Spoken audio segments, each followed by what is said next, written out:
Kia ora and welcome to video 1 in the series.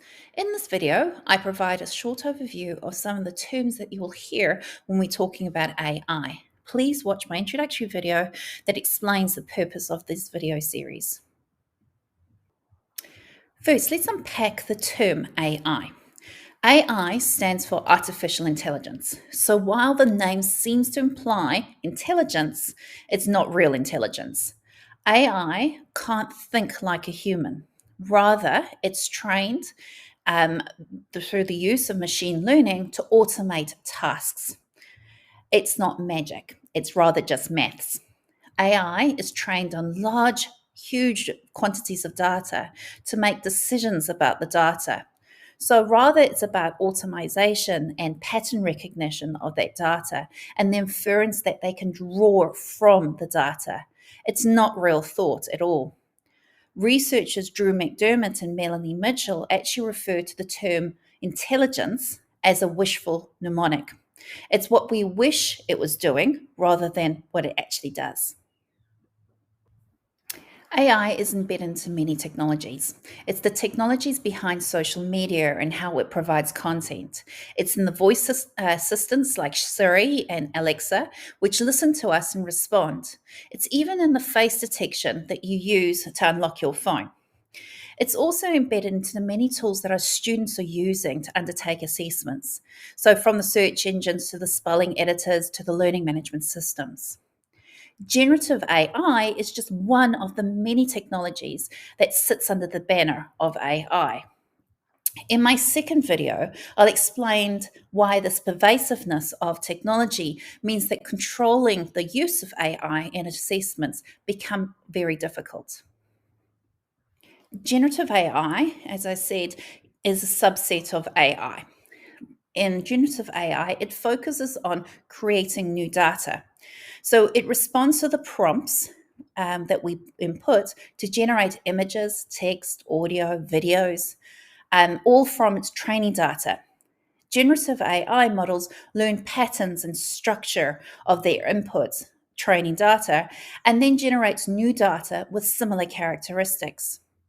Generative tools include, but are not limited to, ChatGPT and DALL-E and Copilot. They can be standalone or actually embedded into other products, such as Microsoft Word and Grammarly, now have capabilities as part of their other AI capabilities to generate.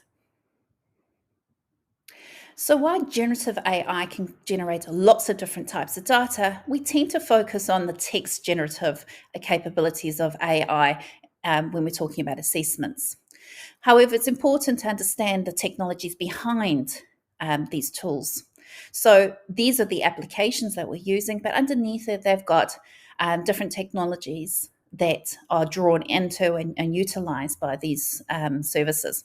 So technologies like large language models generate the human-like text. Large language models are trained deep learning models that understand and generate text in human-like fashion, and they are referred to as GPTs. GPT stands for Generative Pre-trained Transformers, and it's the actual technology that sits under tools like ChatGPT and Copilot. It's the large language models that power AI tools and gives them the ability to generate text. So the key word here is the word generate. Large language models generate text from data sets based on algorithms and user prompts. They predict the next string of characters. They don't create. So creation is something that humans do. So while the output of large language models can look creative, it's not. Humans draw on the personal experiences, emotions, and conscious understanding to create. Large language models, in contrast, generate outputs based on patterns they're learned during the training process. They don't actually understand the content they're generating.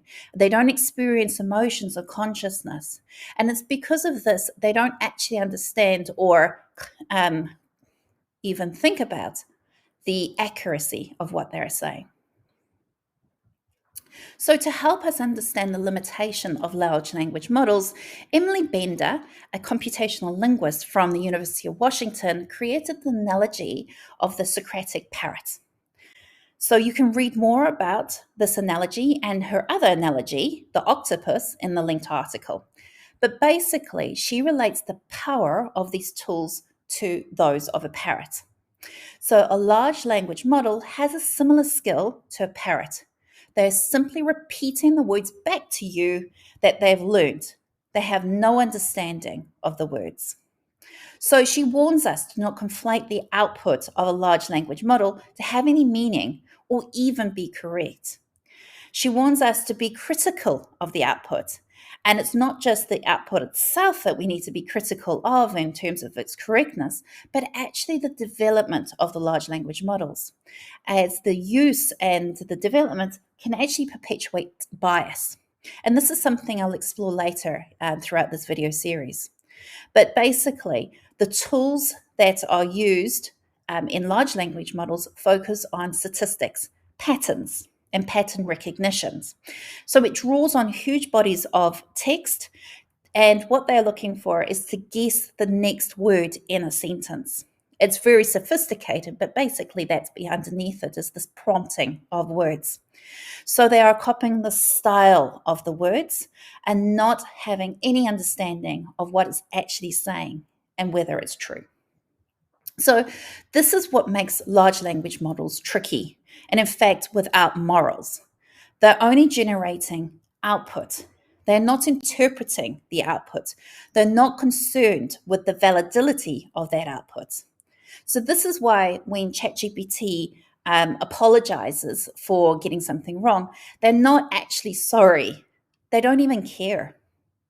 So to learn a little bit more about how large language models work, you can watch the bonus video that I've recorded that sits along this week this video one topic. So one of the major issues of large language models is its capability to hallucinate.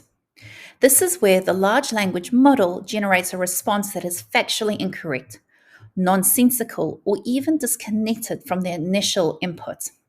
So these errors can be caused by many factors, including insufficient data, incorrect assumptions around the model, or even biases in the data itself that was used to train these models. So this is the issue and the major drawback that is highlighted by Tim Allen, a principal engineer of Wharton Research Data Services. And it's something that he explores in this linked video.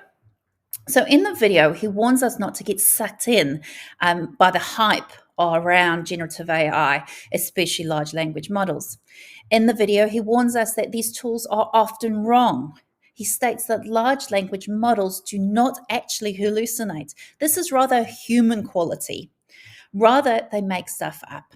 And it's because of the programmer that has designed the model that they make things up.